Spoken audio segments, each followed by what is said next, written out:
right, settle in. Tonight, we're gonna take a little walk into the shadows, explore a legend that's been whispered on lonely roads for generations. It's a story about a phantom dog that only comes out in the darkness. So, let's go down one of those roads. You know the kind, the ones people try to avoid after the sun goes down. Because they say that in these quiet places, a creature appears. It looks like a dog, but it's not a dog. And here's the thing, it can either be there to save you or to condemn you. Tonight, we're getting to know the legend of El Cadejo. Okay, so what are we really talking about here? In the folklore of Central America, El Cadejo is one of the oldest and, honestly, one of the most fascinating spirits. It's this presence that you feel, more than see, on those quiet moonlit roads, especially when you're traveling all by yourself. But what is it, really? Well, the name itself, Cadejo, it comes from the Spanish word cadeja, which means chain or knot. And that's pretty poetic, right? It suggests this spirit is literally linked or chained to the fate of whoever it meets on that road. And here's the interesting part. Unlike a lot of spooky creatures from folklore, the Cadejo isn't automatically the bad guy. And that, right there, that is the heart of this whole legend. Because here's the twist. There isn't just one Cadejo. No, there are two. One is a guardian, and the other? Well, the other is a hunter. They both wander in the night, and they both appear to lonely travelers, but what they want? Worlds apart. So let's break down these two sides of the same coin. You've got the white Cadejo, the protector, and then you've got the black Cadejo, the pursuer.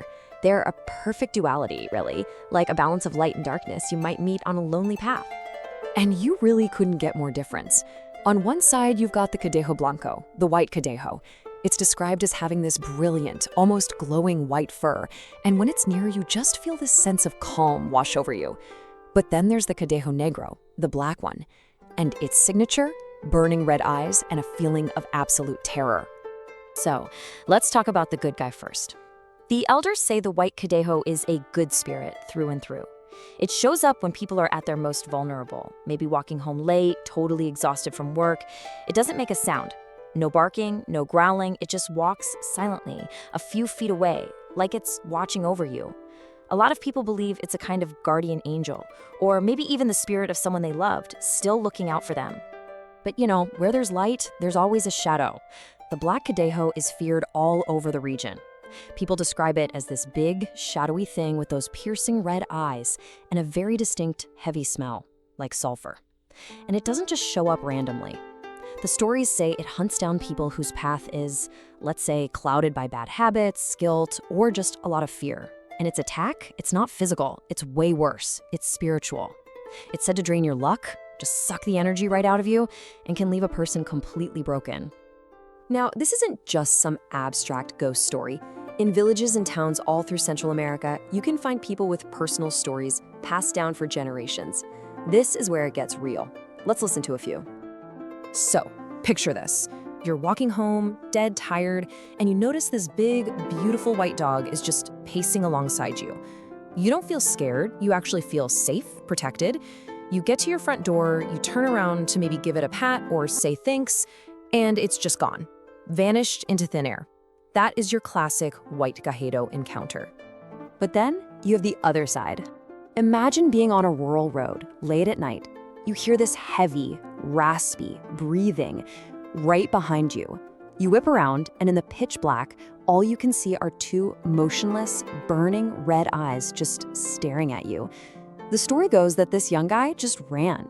He ran fueled by pure terror and never, ever walked alone at night again. And this one adds another layer. A fisherman on a beach hears the sound of dragging chains. Remember its name, Cadejo? He sees this dark shadow following him for a few minutes, and then poof, gone. What all of these stories have in common is that feeling of an encounter with something that is definitely not of this world. Okay, so after hearing all that, you might be feeling a little bit of a chill right now. I get it. But here's the cool part about this legend. It also gives you wisdom. It tells you how to handle things, how to find a little protection when you're in the dark. So that's the big question, isn't it? What do you do if you find yourself on a dark road and you realize you're being followed by this shadow with burning eyes? Well, the old folklore actually has some very clear instructions. The traditional advice is pretty simple. First, carrying something of faith, like a cross, is said to help keep it at bay. Second, and this one is huge, your state of mind is everything. The black Cadejo is apparently drawn to negative energy, so the advice is, don't walk alone if you're angry or agitated.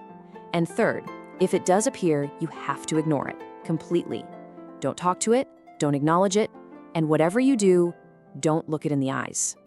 And that really gets to the heart of this whole thing. It's basically this powerful piece of wisdom, just dressed up as a spooky story. The black Cadejo literally feeds on your fear. The more scared you are, the stronger it gets. But the white Cadejo, it appears when your heart is calm, when you're open to being protected. So the spirit you meet on the road, it might just depend on the kind of spirit you're carrying inside yourself. So now you know, the legend of the spectral dog that protects and the one that pursues. It's really a story about the shadows we all face, right? Both the ones out there on a dark road and the ones inside of us. So, maybe the big takeaway from this legend isn't about being afraid. Maybe it's a quiet reminder that even in the deepest darkness, you might not be completely alone. And maybe, just maybe, the greatest protector we have on any path is the calm we manage to carry inside our own hearts.